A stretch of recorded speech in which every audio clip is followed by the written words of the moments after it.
নমস্কার বন্ধুরা, আজকে আমরা আলোচনা করব সাংগঠনিক আচরণ কি এবং কেন এটি গুরুত্বপূর্ণ। এটি এমন কিছু প্রতিক্রিয়া বা কাজ যা মানুষের আভ্যন্তরীণ চিন্তাভাবনা এবং অনুভূতি এবং কাজের পাশাপাশি বাইরের পরিবেশের উপর ভিত্তি করে বাহ্যিক তথ্যের উপর নির্ভর করে। আধুনিক সংগঠন ব্যবসা সরাসরি বিভিন্ন সামাজিক ও অর্থনৈতিক পটভূমির মানুষের সাথে সম্পর্কিত। আজকের ব্যবসায়িক পরিবেশে এর তাৎপর্য অত্যন্ত গুরুত্বপূর্ণ। এছাড়াও এটি সংগঠনের প্রকৃতি এবং সংগঠনের লোকেদের কার্যকলাপ বর্ণনা করতে সাহায্য করে। কর্মীদের অনুপ্রাণিত করতে এবং প্রতিষ্ঠানের মধ্যে আন্তঃসম্পর্ক বজায় রাখার জন্য সাংগঠনিক আচরণের একটি বিশদ অধ্যয়নের একটি উল্লেখযোগ্য প্রয়োজন। তাহলে আমরা এই ব্লগে আজকে আলোচনা করব সাংগঠনিক আচরণের গুরুত্ব এবং কর্মক্ষেত্রে সাংগঠনিক আচরণ কিভাবে বজায় রাখা যায় তা ভাগ করে নিতে চাই। সাংগঠনিক আচরণ আসলে কি? সাংগঠনিক আচরণ হলো একজন ব্যক্তি বা একটি দল কিভাবে গোষ্ঠীর সাথে মিথস্ক্রিয়া করে তার একটি অধ্যয়ন। একটি প্রতিষ্ঠানের ব্যবসাকে আরও কার্যকর করার জন্য সাংগঠনিক আচরণের অধ্যয়ন মূলত অপরিহার্য। এটি উন্নত কর্মক্ষমতা নিশ্চিত করে, উন্নত কর্ম সন্তুষ্টি নিশ্চিত করে এবং উদ্ভাবনকে উৎসাহিত করে এবং নেতৃত্বকে উৎসাহিত করে। সন্তোষজনক সাংগঠনিক আচরণ ব্যবস্থাপনাকে কর্মীদের ভালোভাবে কাজ করতে অনুপ্রাণিত করতে সাহায্য করে। এটি কর্মীদের সম্পৃক্ততা এবং ধরে রাখার উন্নত প্রশিক্ষণ সংস্কৃতি এবং আরও অনেক কিছুর দিকে পরিচালিত করতে পারে। ফলস্বরূপ কোম্পানির মুনাফা লক্ষ্য অর্জন আরও পরিচালনাযোগ্য এবং সহজ হয়ে ওঠে, যা কোম্পানির মুনাফা এবং সাংগঠনিক বৃদ্ধিকে প্রতিফলিত করে। এবারে বলবো সাংগঠনিক আচরণ বজায় রাখার জন্য প্রধানত 4টি উপাদান বা রয়েছে। সেগুলি কি কি? প্রথমে হচ্ছে প্রতিষ্ঠানের জন্য কাজ করার ইতিবাচক এবং নিবেদিত প্রাণ মানুষ।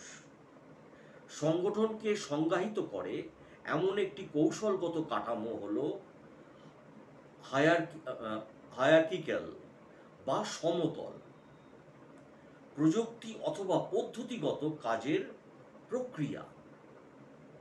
আর শেষেরটি হলো একটি ইতিবাচক কর্ম পরিবেশ। সাংগঠনিক আচরণের গুরুত্ব। সাংগঠনিক আচরণের গুরুত্ব নিহিত রয়েছে মানুষের আচরণ আবিষ্কার করা এবং বোঝা, কর্মীদের উৎপাদনশীলতা বৃদ্ধির জন্য একটি ইতিবাচক কর্ম পরিবেশ তৈরি করা, কর্মীদের প্রশিক্ষণ দেওয়া, তাদের আরও ভালো কাজ করার জন্য অনুপ্রাণিত করা, একটি নৈতিক কর্মক্ষেত্র বজায় রাখা এবং কর্মী ও নিয়োগকর্তাদের মধ্যে দৃঢ় সম্পর্ক গড়ে তোলার মতো তথ্যগুলির মধ্যে। আসুন দেখি কর্মক্ষেত্রে সাংগঠনিক আচরণের গুরুত্ব কি। প্রথমে হচ্ছে দক্ষতা উন্নয়ন। প্রশিক্ষণ কর্মীদের দক্ষতা উন্নয়ন অথবা নতুন দক্ষতা শেখা আজকাল আর ঐচ্ছিক নয়।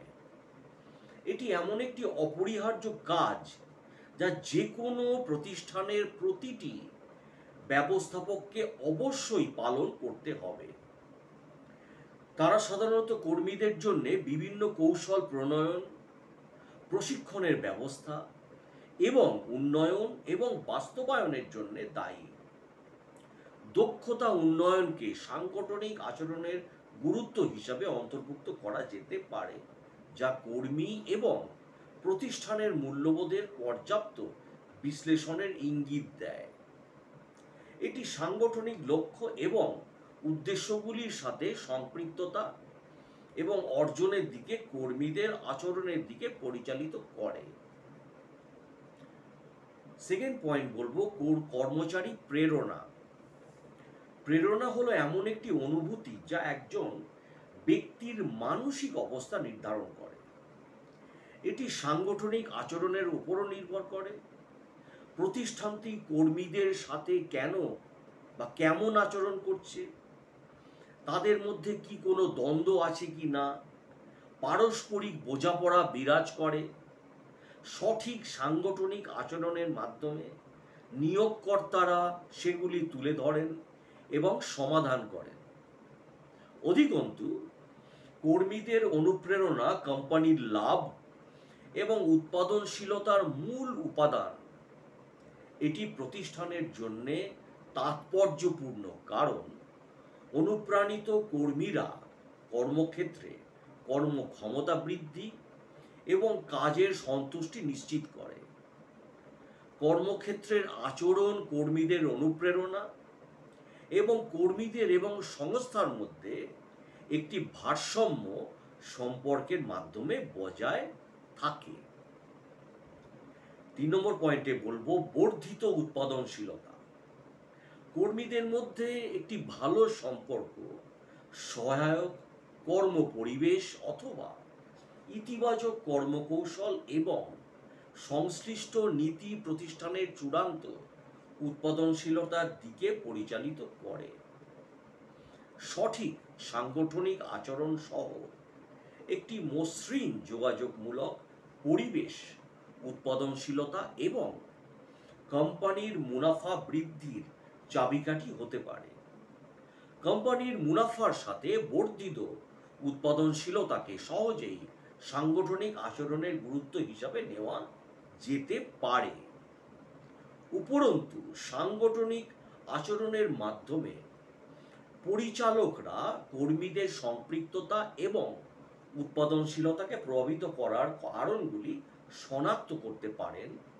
তারা কর্মীদের অনুপ্রাণিত করার জন্য কৌশল তৈরি করতে পারেন, একটি ইতিবাচক কাজের পরিবেশ তৈরি করতে পারেন এবং দলগত আচরণ এবং সহযোগিতা বৃদ্ধি করতে পারেন। ব্যক্তিগত এবং গোষ্ঠীগত আচরণ বোঝা উৎপাদনশীলতার স্তরকে সর্বোত্তম করতে এবং সাংগঠনিক লক্ষ্য অর্জনে সহায়তা করে। এমনকি কর্মীরাও একে অপরের সাথে যোগাযোগ করতে পারেন। 4 নম্বর পয়েন্টে বলবো আজকে কর্মচারীদের সন্তুষ্টি এবং সেটাকে ধরে রাখা। সাংগঠনিক আচরণ বা ওবি প্রতিষ্ঠানে শান্তি ও সম্প্রীতি নিশ্চিত করে। এটি কর্মী এবং কর্মক্ষেত্রের মধ্যে একটি সুসম্পর্ক তৈরি করে। এর ফলে কর্মীদের সন্তুষ্টি ধরে রাখা এবং উৎপাদনশীলতা বৃদ্ধি পায়। কিন্তু প্রশ্ন হলো কিভাবে সাংগঠনিক বা সঠিক সাংগঠনিক আচরণ কর্মচারী এবং নিয়োগকর্তা উভয়ের আচরণ প্রত্যাশা ইত্যাদি বোঝে, এমনকি কিছু পরিণতি নিয়ন্ত্রণ করে এবং কর্মচারী এবং নিয়োগকর্তা উভয়ের জন্য একটি সাধারণ ক্ষেত্র তৈরি করে যাতে তারা প্রতিষ্ঠানের মধ্যে একটি উৎপাদনশীল সম্পর্ক তৈরি করতে পারে। 5 নম্বর পয়েন্টে বলবো কার্যকর নেতৃত্ব। সাংগঠনিক আচরণ নেতৃত্বের ধরন, যোগাযোগের ধরন এবং সিদ্ধান্ত গ্রহণের প্রক্রিয়া সম্পর্কে অন্তর্দৃষ্টি প্রদান করে। এটি নেতাদের বুঝতে সাহায্য করে যে তাদের আচরণ কিভাবে কর্মীদের প্রভাবিত করে এবং কিভাবে তারা তাদের নেতৃত্বের পদ্ধতিগুলিকে কর্মীদের সম্পৃক্ততা, সন্তুষ্টি এবং কর্মক্ষমতার সর্বাধিক আচরণের জন্য খাপ খাইয়ে নিতে পারে। 6 নম্বর পয়েন্টে বলবো উন্নত বৈচিত্র্য এবং অন্তর্ভুক্তি। সাংগঠনিক আচরণ কর্মক্ষেত্রে বৈচিত্র্য এবং অন্তর্ভুক্তির গুরুত্বের উপর জোর দেয়। ব্যক্তিগত পার্থক্যগুলিকে স্বীকৃতি দিয়ে এবং মূল্যায়ন করে সংগঠনগুলি একটি অন্তর্ভুক্তিমূলক পরিবেশ তৈরি করতে পারে, যা বিভিন্ন দৃষ্টিভঙ্গি এবং অভিজ্ঞতার সুবিধাগুলিকে কাজে লাগায়। এর ফলে সৃজনশীলতা, উদ্ভাবন এবং সমস্যার সমাধান সম্ভাবনা বৃদ্ধি পায়। 7 নম্বর পয়েন্টে বলবো কার্যকর দ্বন্দ্ব নিরসন। যে কোনো প্রতিষ্ঠানে কর্মীদের মধ্যে বা নিয়োগকর্তাদের সাথে কর্মীদের দ্বন্দ্ব সাধারণ। সাংগঠনিক আচরণ ব্যবস্থাপকদের দক্ষতা এবং জ্ঞান দিয়ে সজ্জিত থাকে, যাতে তারা কার্যকরভাবে দ্বন্দ্ব পরিচালনা এবং সমাধান করতে পারে এবং একটি কৌশলগত কর্মপ্রবাহ ব্যবস্থা তৈরি করতে পারে। দ্বন্দ্বের অন্তর্নিহিত কারণগুলি বোঝার মাধ্যমে এবং উপযুক্ত দ্বন্দ্ব সমাধানের কৌশলগুলি ব্যবহার করে পরিচালকরা সুরেলা সম্পর্ক বজায় রাখতে এবং কর্মীদের মধ্যে সহযোগিতা বৃদ্ধি করতে পারে। তারা সমগ্র কর্মপ্রবাহ প্রক্রিয়াকে সুবিন্যস্ত করার জন্যে কিছু সাংগঠনিক আচরণের মডেল ব্যবহার করতে পারেন। সাংগঠনিক আচরণের উপাদান সমূহ নিয়ে একটু আলোচনা করব। সাংগঠনিক আচরণ সবসময় সর্বত্র একই রকম হতে পারে না।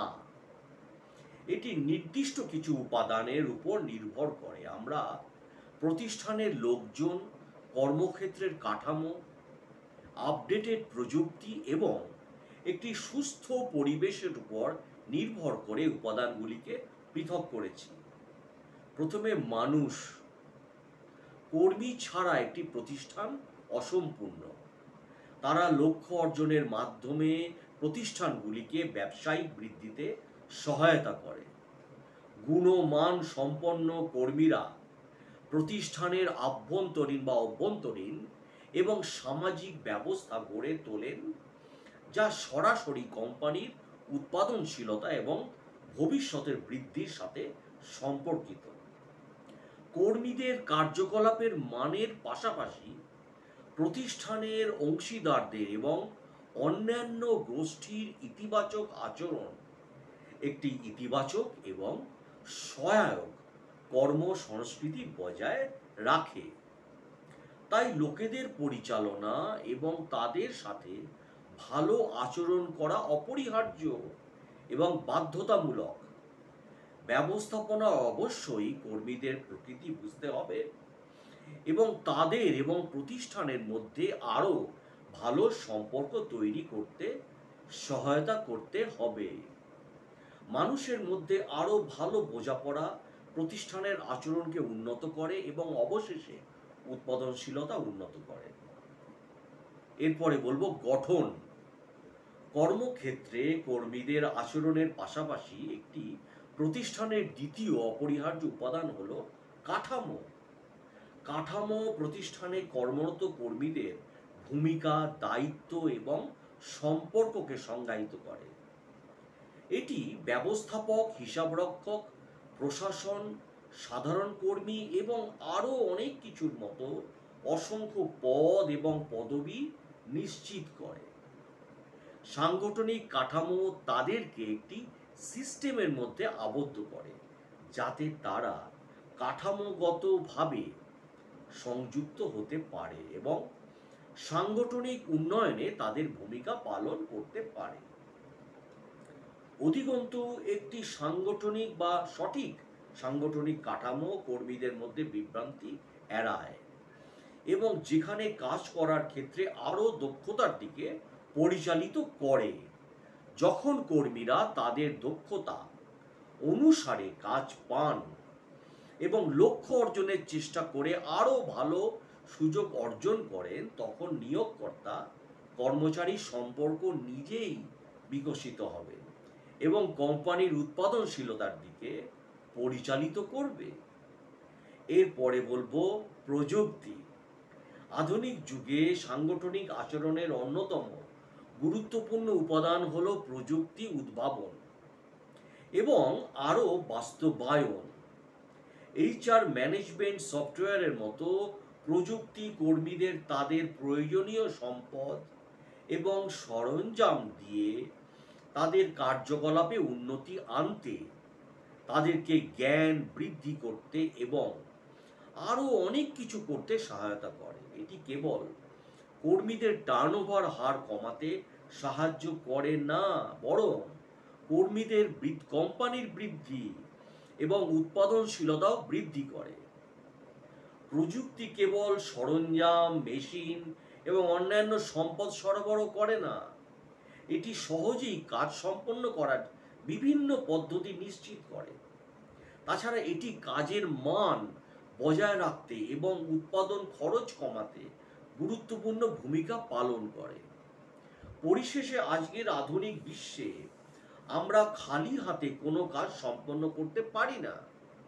প্রযুক্তি কেবল একটি প্রভাবক যা কর্মক্ষেত্রে কর্মীদের মধ্যে একটি সম্পর্ক তৈরি করে। এরপরে বলবো পরিবেশ। পরিবেশ হলো সাংগঠনিক আচরণের সবচেয়ে গুরুত্বপূর্ণ উপাদানগুলির মধ্যে একটি, যা মূলত প্রতিষ্ঠানের ভেতরে এবং আশেপাশে অবস্থিত।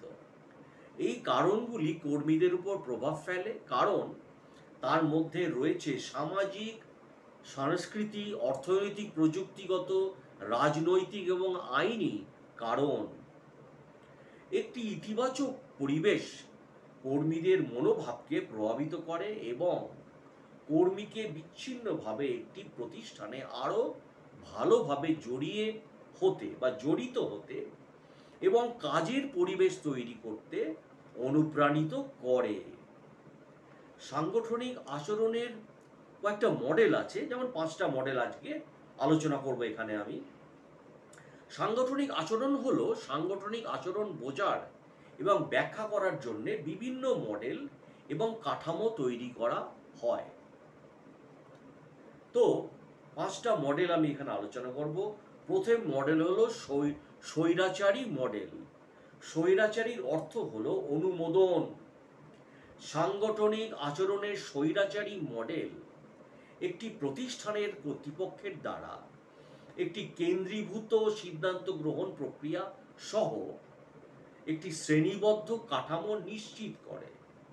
এই মডেলে ক্ষমতা নিয়ন্ত্রণ শীর্ষ ব্যবস্থাপনার হাতে থাকে এবং অধস্তনরা কোনো প্রশ্ন ছাড়াই নির্দেশাবলী অনুসরণ করবে বলে আশা করা হয়। যোগাযোগ মূলত উপর থেকে নিচে প্রভাবিত হয় এবং সিদ্ধান্ত গ্রহণ প্রক্রিয়ায় কর্মীদের অংশগ্রহণ সীমিত থাকে। 2 নম্বর মডেলে বলবো কাস্টোডিয়াল মডেল। হেফাজত মানে দায়িত্ব। হেফাজত মডেল হলো সবচেয়ে কার্যকর ধরনের সাংগঠনিক আচরণের মধ্যে একটি, যেখানে কর্মীরা নিরাপদ বোধ করেন এবং স্বাস্থ্য সুবিধা, উদার বেতন, বোনাস, মাঝে মাঝে অনানুষ্ঠানিক সাক্ষাৎ ইত্যাদির মতো অসংখ্য সাহায্যের মাধ্যমে সুবিধা পান। এই মডেল কর্মীদের সংগঠনের সাথে সংযুক্ত রাখার বিভিন্ন উপায় রয়েছে। প্রাথমিক প্রেরণা এবং সাংগঠনিক সহায়তা প্রতিষ্ঠানের উপর আনুগত্য এবং নির্ভরতার অনুভূতি তৈরি করে। এটি কর্মী ধরে রাখার হার বৃদ্ধি করে, তবে এই মডেলটি কর্মীদের স্বায়ত্তশাসন এবং অন্তর্নিহিত প্রেরণাকে সীমিত করতে পারে। এরপরে বলবো সহায়ক মডেল। একটি সহায়ক মডেল কিছুটা উৎসাহবাঞ্ছক। এই মডেলের মাধ্যমে প্রতিষ্ঠানগুলি কর্মীদের একটি সুস্থ কর্ম পরিবেশে কাজ করতে উৎসাহিত করতে পারে। এই মডেলে প্রতিষ্ঠান কর্মীদের অনুপ্রেরণা প্রদান করে এবং যে কোনো সিদ্ধান্ত গ্রহণ প্রক্রিয়া তাদের দৃষ্টিভঙ্গিকে অগ্রাধিকার দেয়। এটি কর্মীদের কল্যাণ এবং একটি সহায়ক কর্ম পরিবেশকে উৎসাহিত করে, যেখানে ব্যবস্থাপক কর্মচারীর মধ্যে সৌহার্দ্যপূর্ণ সম্পর্ক থাকে, যা কর্মীদের সম্পৃক্ততা, কাজের সন্তুষ্টি, ব্যক্তিগত বৃদ্ধি এবং কোম্পানির উৎপাদনশীলতার দিকে পরিচালিত করে। 4 নম্বর মডেলের কথা বলবো, কলেজিয়াল মডেল। সাংগঠনিক আচরণের অধ্যয়ন আরও একটি মডেলের কথা বলে, যা হলো collegial model. Collegial model team work, প্রতিযোগিতা, কম্পিটিশন, ক্ষমতায়নের উপর জোর দেয়। এই মডেলে প্রতিষ্ঠানটিকে এমন একটি সম্প্রদায় হিসেবে দেখা হয় যেখানে কর্মীরা সাধারণত লক্ষ্য অর্জনের জন্য একসাথে কাজ করে। কর্মচারী এবং ব্যবস্থাপনার মধ্যে উচ্চ মাত্রার আস্থা এবং উন্নত যোগাযোগ রয়েছে। সিদ্ধান্ত গ্রহণ বিকেন্দ্রীভূত এবং কর্মচারী তাদের ধারণা, দক্ষতা অবদান রাখার জন্যে স্বায়ত্তশাসন এবং স্বাধীনতা দেওয়া হয়। সিস্টেম মডেলটি হলো একটি সামগ্রিক দৃষ্টিভঙ্গি গ্রহণ করে, সংগঠনটিকে আন্তঃসম্পর্কিত অংশগুলির একটি জটিল ব্যবস্থা হিসাবে দেখে। এটি সংগঠনের গতিশীল প্রকৃতি এবং পরিবেশ, প্রযুক্তি এবং বাজার শক্তির মতো বাহ্যিক কারণগুলির প্রভাবকে স্বীকৃতি দেয়। তাহলে আমরা কি বুঝলাম আজকে এই ব্লকে আলোচনা করে? ওবির সম্বন্ধে যে আলোচনা করলাম, যে সাংগঠনিক আচরণটা কি, তো আমরা বুঝতে পারলাম যে সাংগঠনিক আচরণ হলো সেই অধ্যয়ন বা অনুশীলন যা একটি প্রতিষ্ঠানের মধ্যে ব্যক্তি, গোষ্ঠী এবং কাঠামো কিভাবে আচরণ করে এবং মিথস্ক্রিয়া করে সে সম্পর্কে মূল্যবান অন্তর্দৃষ্টি প্রদান করে। নেতা এবং পরিচালকদের জন্য সাংগঠনিক আচরণ বোঝা অপরিহার্য, কারণ এটি তাদের কার্যকরভাবে তাদের দল পরিচালনা এবং নেতৃত্ব দিতে, উৎপাদনশীলতা বৃদ্ধি করতে এবং একটি ইতিবাচক কাজের পরিবেশ তৈরি করতে সহায়তা করে।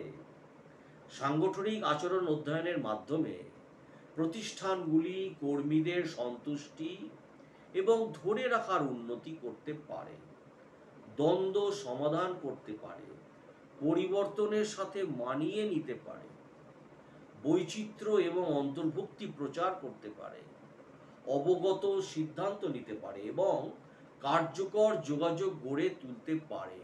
সামগ্রিকভাবে সাংগঠনিক আচরণ আজকের গতিশীল এবং জটিল ব্যবসায়িক দৃষ্টিপটে সাংগঠনিক কর্মক্ষমতা অনুকূলকরণ এবং দীর্ঘস্থায়ী সাফল্য অর্জনের ভিত্তি হিসাবে কাজ করে।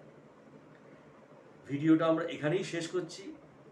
যদি আমার বাংলা ম্যানেজমেন্ট চ্যানেল বা ম্যানেজারিয়াল চ্যানেল আপনাদের ভালো লাগে, MBA রিলেটেড, BBA রিলেটেড, তাহলে আপনারা প্লিজ আমার এই বাংলা ম্যানেজমেন্ট চ্যানেলটিকে সাবস্ক্রাইব এবং শেয়ার করে দিন। আমার অসংখ্য ধন্যবাদ আমার এই ভিডিওটি ধৈর্য ধরে দেখার জন্য। নমস্কার, ভালো থাকবেন।